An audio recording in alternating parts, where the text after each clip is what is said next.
Bonjour et bienvenue sur Télégoël, la télévision citoyenne du bassin minier.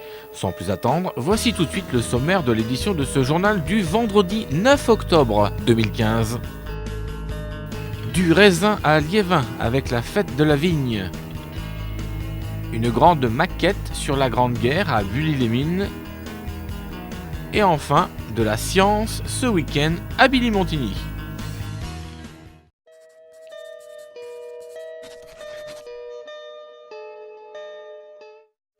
La ville de Liévin, l'association La Main Verte et le centre culturel et social Georges Carpentier ont organisé leur première fête de la vigne. Journée découverte pour le public qui a pu s'aventurer dans les vignes du clos de Riaumont, mais aussi participer à la cueillette et au pressage du raisin, avec bien sûr dégustation et nombreuses animations au programme.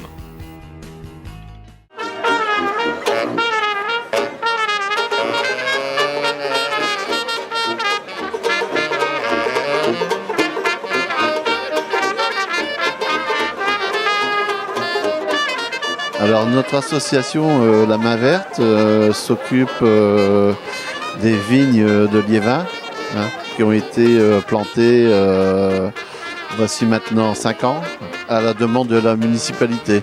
Alors dans notre association nous sommes tous bénévoles.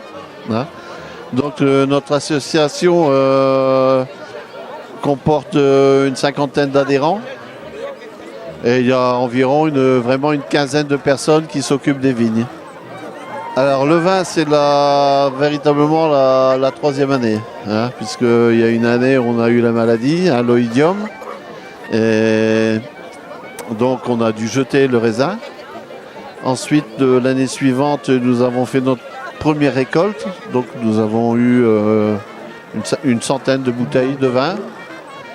Ensuite, il y a 2 ans, l'an passé, nous avons essayé de faire du rosé. Une partie de notre récolte était consacrée au rosé et ensuite l'autre partie au vin blanc.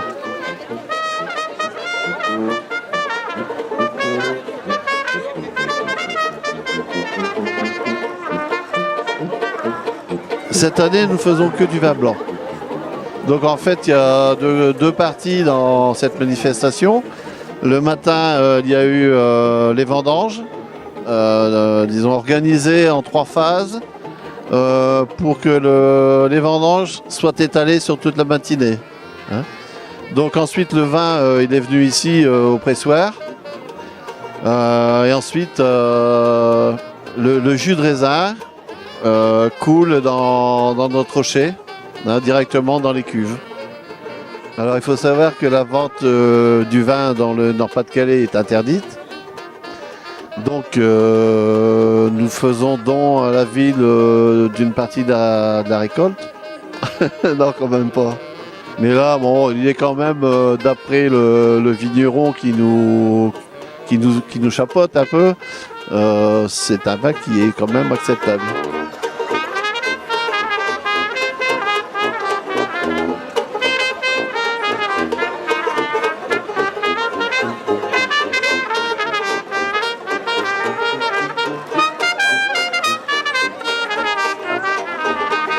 Là, on a invité Pierrot, là, le cuisinier, célèbre cuisinier de la région.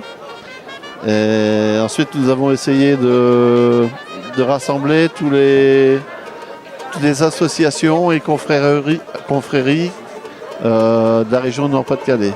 Donc, il y en a 7 ou 8 qui sont venus pour présenter un peu leur vin. Puis leurs activités dans leur association. Une très belle journée puisqu'on a un temps magnifique. Ouais. On va faire un peu le bilan de cette manifestation et puis normalement si ça a été positif, je pense qu'on refera la même chose l'an prochain.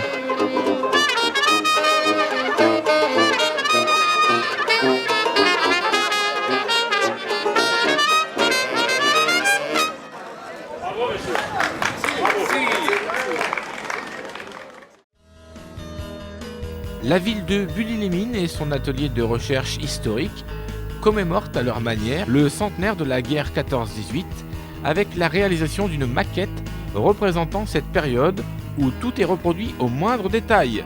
Soldats, routes, chemins, tranchées. De Bully jusqu'à la colline de Lorette, le plan relief est une réalisation inédite, mais surtout un bel hommage aux victimes de cette grande guerre et bataille de l'Artois.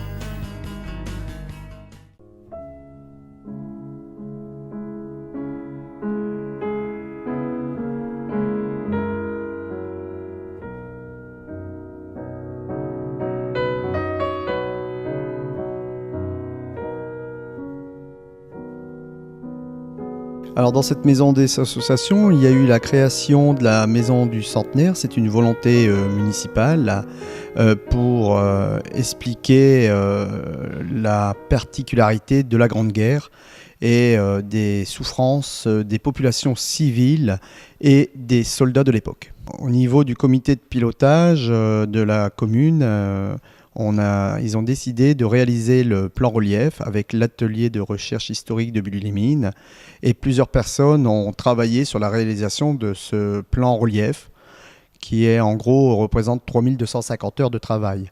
2250 heures au niveau de la réalisation du plan et 800 heures au niveau des figurines où 600 figurines au 1/72e sont établies sur le plan relief. C'était hyper important de pouvoir communiquer et de transmettre la mémoire à nos établissements scolaires bulligeois, mais également tous les établissements scolaires faisant partie de la communauté d'agglomération Lancier-Vin et également à tout public français et étranger qui puisse justement se repérer sur la partie du plan relief et ensuite aller sur les lieux de mémoire qui sont Notre-Dame de Lorette, Souchet, Carency, Ablain-Saint-Nazaire et également les communes de Noulette. Oui, le plan relief, c'est une idée qui nous est venue en janvier 2014. Jusqu'à présent, on avait des cartes militaires anglaises qui nous permettaient de voir un peu ce qui s'était passé dans le secteur, mais ces cartes sont assez difficiles à déchiffrer visuellement. Donc on s'est dit pourquoi pas ne mettre ça en 3D. Ce plan relief comprend le secteur qui va de Bully jusqu'à Lorette, ce qui représente en longueur 12 km et en largeur 5 km, qui reprend en partie Saint-Goël, Aix-Noulette, mais aussi une bonne partie de Grenay et de Calonnier-Vin. Elle fait 5,50 m sur 3. Et ce qui représente, à l'échelle du 1/2000e, ce qui représente, je le dis, 12 km de long sur 5 km de large. Alors la difficulté, si vous voulez, au départ, on n'aurait pas pu faire ça si on n'avait pas eu les cartes anglaises d'époque qui reprenaient le contexte exact des lieux. Il n'y a rien de plus ni rien de moins, c'est tel que ça existait à l'époque. Il fallait trouver des idées sur les matériaux employés et on s'est mis à 3. On était 3 personnes là-dessus et à force de réflexion et d'ingéniosité, on est arrivé à faire un plan relief qui en fait compte nous a quand même pris 2250 heures de travail et 7 mois de travail pour un coût relativement faible puisqu'on a employé des matériaux très simples, des types dalles de plafond, colle et autres. Ce qui a attiré notre attention aussi, c'est qu'on s'est toujours posé la question pourquoi 90 personnes civiles ont été tuées pendant cette guerre, dont 30 enfants. Ça voulait dire simplement que les combats étaient intenses et on a voulu savoir pourquoi et surtout ce qui s'était passé. Et on s'est rendu compte que si les soldats cantonnés chez nous et empruntaient les boyaux qui partaient de Bully pour aller sur le front de Lorette, il y avait aussi l'artillerie qui s'était installée chez nous pour bombarder les villes de Liévin, de Lens et aussi le secteur de la colline de Lorette. Bien sûr, les Allemands ne sont pas restés en reste, nous ont renvoyé l'appareil, ce qui a créé énormément de dégâts dans la population et sur le patrimoine. On a essayé de retrouver des descendants, bien sûr, de ces familles. On a eu la chance de rencontrer Madame Blondel, qui était la petite fille de Madame de Guffroy. Et au travers de ça, on a voulu en faire le témoin, disons, de l'ensemble des civils qui étaient tués sur Bully. Avec une anecdote, si on peut passer une anecdote. On est ici à la maison des associations, qui est l'ancienne mairie de Bully. Et le secrétaire général de mairie à l'époque, M. Debert, a été tué dans son lit à 1h du matin par un éclat d'obus. Le 1er août 1917, à 1h15 du matin, un obus éclate à proximité de la ferme. Ma grand-mère, Romaine, est tuée dans son lit par un éclat d'obus. Elle a juste le temps de dire à son mari « Prends soin des enfants ». Elle avait 40 ans. Mon grand-père est touché à l'artère fémorale et il perd beaucoup de sang. Les enfants sont indemnes, mais leurs lits sont recouverts de débris. Mon grand-père reste seul à 58 ans pour élever ses 3 jeunes enfants.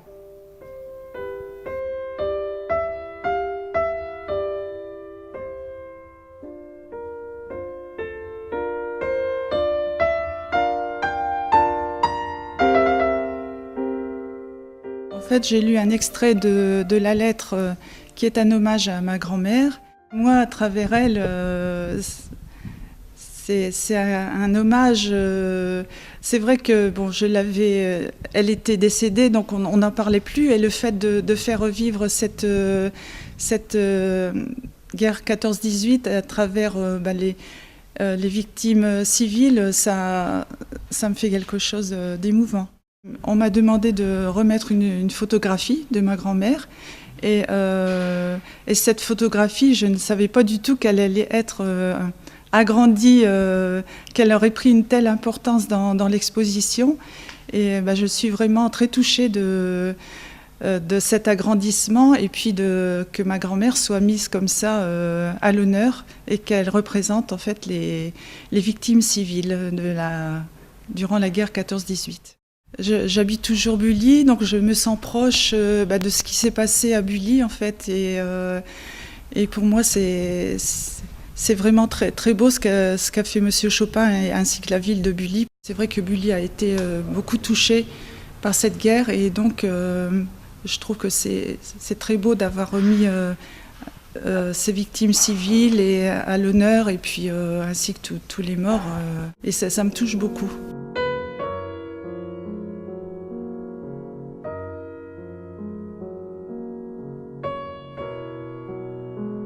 Nous, quand on a fini notre travail, monsieur le maire de Bully a voulu valoriser le site, d'abord en faisant une protection périphérique et aussi en agrémentant de photos pour avoir une image, disons, musée de cet espace, quoi.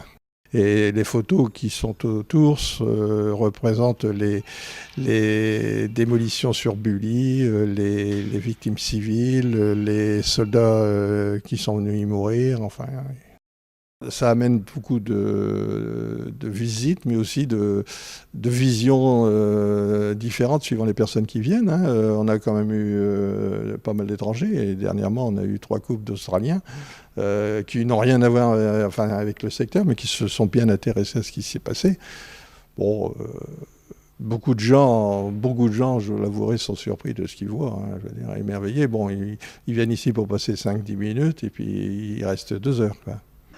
C'est important de laisser ce plan relief jusqu'en 2018 car nous sommes encore pendant 3 ans sur le centenaire de la Grande Guerre. C'est ouvert à tout le monde. Là, depuis l'ouverture, ça a été inauguré le 14 février 2015, jour de la Saint-Valentin, pour faire un petit clin d'œil aux femmes, parce que les femmes ont eu une importance considérable pendant la Grande Guerre. Et c'est important également que ce soit ouvert à tout public, comme tous les étrangers, pour justement valoriser ce devoir de mémoire. Il est important que nous travaillons par petits groupes. Donc, pour les écoles, nous avons 15 élèves autour du plan relief et 15 élèves qui sont autour de l'exposition permanente sur la Grande Guerre. C'est une exposition sur la vie à Bully-les-Mines en 14-18 avec des objets du terrain, des objets qui ont été retrouvés sur les champs de bataille de Notre-Dame-de-Lorette, Carency, Ablain et également Bully-les-Mines, et qui permet justement de voir une autre vision de la guerre par les objets. Derrière chaque homme, il y avait des objets, et derrière chaque objet, il y avait des hommes.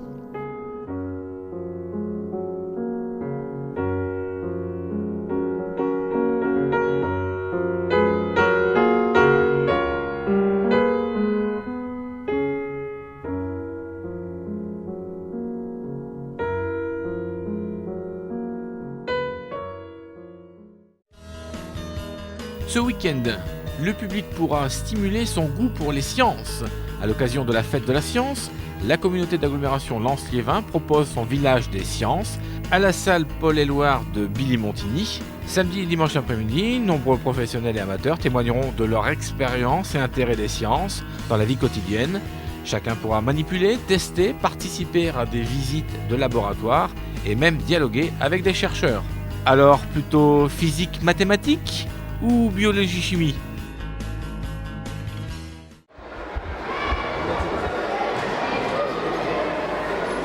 Alors depuis ce matin, à Billy-Montigny, au stade de Paul Guerre, nous fêtons la science avec énormément de stands. Et donc le village des sciences a lieu tout le week-end depuis ce matin.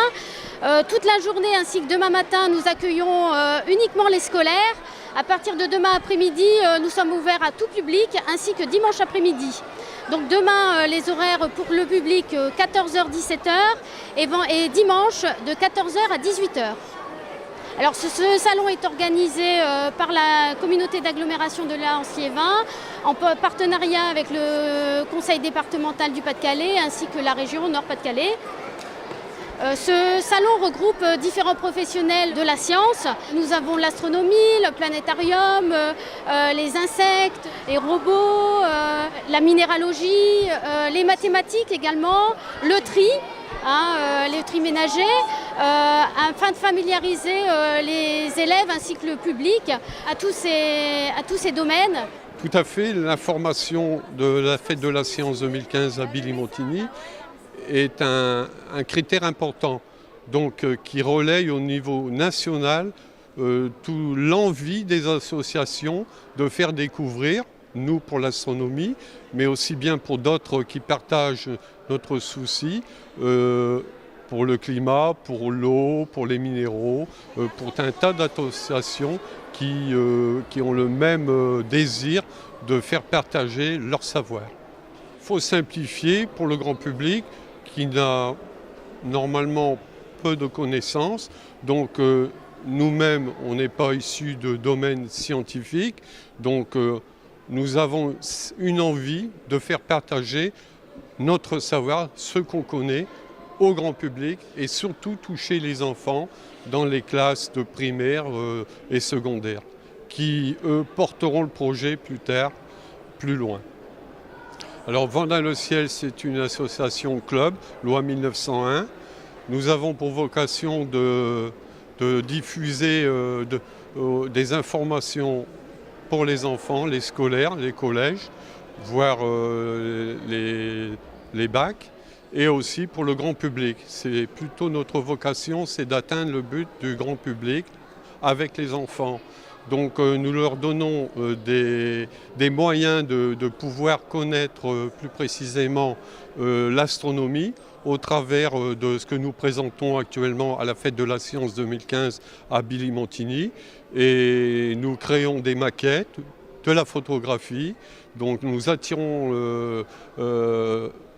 l'ensemble des enfants et des adultes à s'intéresser à ce qui nous entoure autour de la Terre, y compris sur la Terre, puisqu'il y a l'environnement aussi qui est important et qui pose quelques petits problèmes depuis quelques années.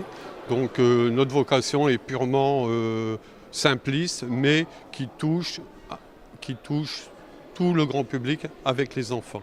Ah bah oui, c'est important. C'est important parce que c'est le but, c'est aussi de donner le goût des sciences, montrer que la science c'est pas que quelque chose d'abstrait qu'on fait caché dans un laboratoire avec des grands tableaux avec des chiffres partout ou je ne sais quoi. Ça a aussi des applications concrètes et le but c'est aussi de donner le goût, de donner envie éventuellement de faire des carrières scientifiques plus tard, le cas échéant, quoi. Oui, c'est important. Bah, déjà pour faire découvrir les sciences et puis aussi pour montrer ce qu'on fait, pour montrer des applications pratiques. Alors là, c'est des applications ludiques de ce qu'on fait. Montrer à quoi ça peut servir la science et montrer ce qu'on peut faire dans tout un tas de domaines différents, quoi. Alors donc c'est le stand du CRIL CNRS, donc le Centre de recherche en informatique de Lens. Alors on a un laboratoire du CNRS et on est situé à l'université d'Artois. Et donc l'animation qu'on propose, c'est des robots et des jeux. En fait, c'est un robot qui s'appelle Bobo qu'on a programmé. On l'a programmé pour qu'il joue à un jeu de lettres qui s'appelle Motus. Donc le but du jeu, c'est de trouver des mots qui sont proposés par l'ordinateur. Et l'ordinateur va indiquer les lettres qui sont bien placées, qui sont mal placées. Et le principe de l'animation, c'est qu'on propose aux visiteurs de jouer contre le robot et d'essayer de le battre. Et voilà, et le robot joue, il joue plutôt bien. On arrive à le battre, il y a des groupes qui arrivent à le battre sans trop de difficultés. Et voilà, donc Bobo, il joue à ce jeu et on lui a donné un caractère humain. Il a assez mauvais caractère, il fait le malin quand il gagne et il est très mauvais perdant quand il perd. Alors le village des sciences a lieu tout le week-end au stade de Paul Guerre à Billy-Montigny. Il est ouvert au public samedi après-midi de 14h à 17h ainsi que dimanche de 14h à 18h. Vendredi ainsi que samedi matin, il est réservé aux scolaires. C'est la fin de ce journal, prochaine édition mercredi 14 octobre. Vous retrouverez dans quelques instants vos émissions habituelles du vendredi. Passez un très bon week-end. En attendant, n'oubliez pas de nous suivre aussi sur internet telegoel.fr ainsi que les réseaux sociaux Facebook et Twitter pour voir ou revoir ce que vous avez manqué.